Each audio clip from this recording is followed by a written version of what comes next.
A temporal tranquility was resolved in the family's North 11th Street residence, an endowed progeny, Jan able to espouse to a full appointment as a stay-at-home mother, with Gary maintaining a work week appurtenant to Kiowa Service Company.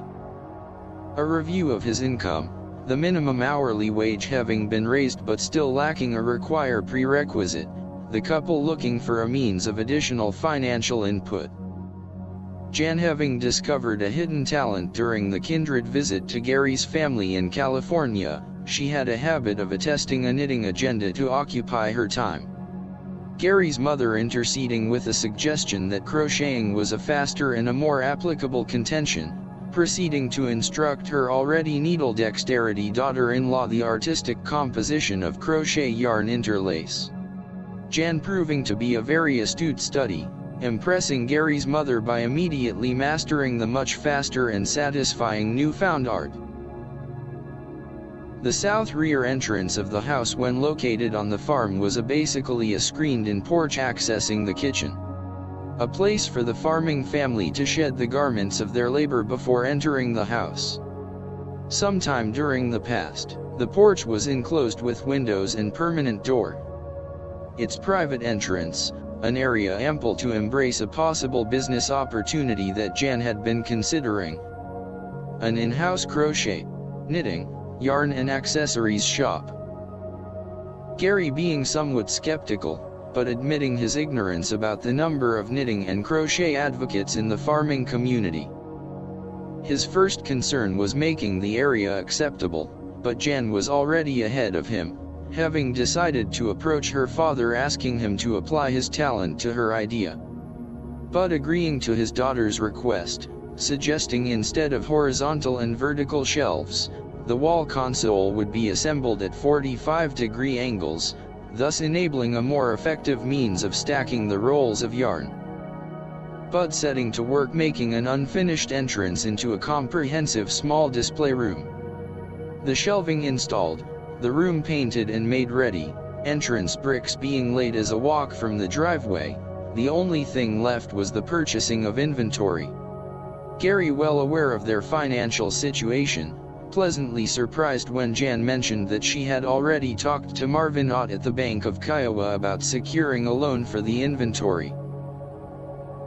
Jan's yarn basket was open for display at 324 North 11th Street. The newspaper advertised grand opening announcement providing an influx of local congratulatory customers, their crochet, knitting and accompanying accessories needs fulfilled.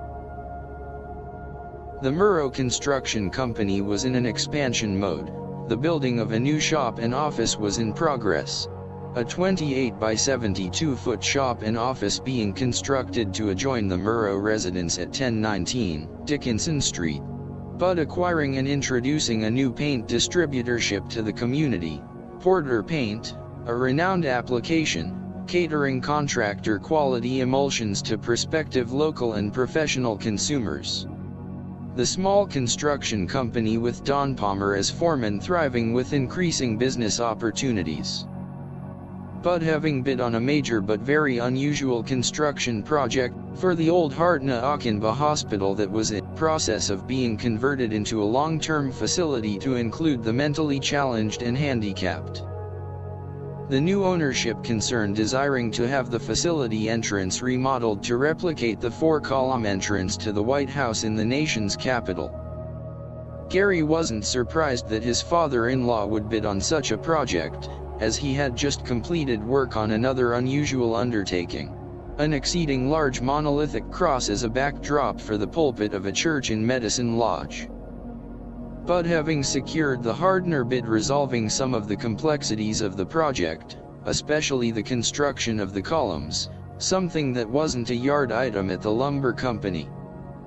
Gary admiring Bud's ability to manage the paradox between his construction vocation, paint distributorship and his after-work farming endeavor.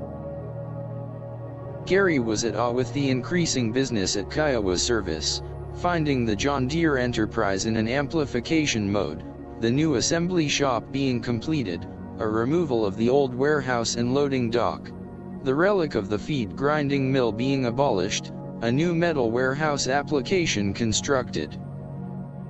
The preferred rows of displayed tractors, now enhanced with a large consignment of the new 7720 combines and headers, the dealership in transposition towards a new horizon. The once apprentice parts person finding his mentor, Jerry Whitney, mentioning that he wasn't enthused about Miller's combine inducement, preferring to remain true to his focus on tractors and their accompanying accessories. Gary, very much aware of the direction and vision of the enterprising Steve Miller, cognizance of the changing diversification in parts inventory, Steve arranging for him to attend a two-day John Deere parts instructional class in Wichita. The migratory green machine wheat harvesters from Canada discovering Steve Miller's complement of combines accessible, their ranks capitalizing on John Deere's volume discount, the custom cutters as they were labeled, with one party purchasing as many as 5 of the 7720 harvesters. The once proliferate tractor sales now limited mostly to local farmers, the Kiowa service wheat harvesting combines sales reaching a broad spectrum of the harvest trail from Texas to Minnesota. Steve Miller's ever-broadening John Deere business highlighting the small community of Kiowa with Deere and Company and on the national map of commerce. Gary witnessing the blossoming of a thriving enterprise.